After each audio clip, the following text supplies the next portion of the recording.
Friso closed the menu. I'd like the chicken with sprout tops and a brug white beer. I'm not sure, Hero said, rubbing his chin with his thumb and forefingers.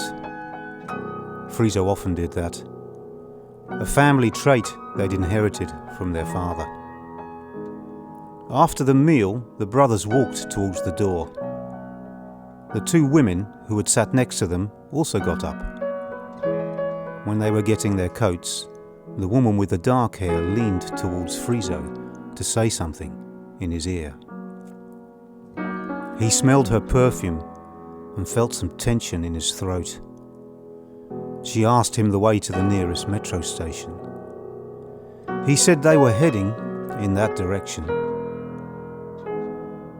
Are you from Mexico? He asked as they left the brasserie. No, Bosnia, she said. But I grew up in Germany. People often think I'm from South America. What kind of work do you do? I'm a translator for the Assembly for the regions.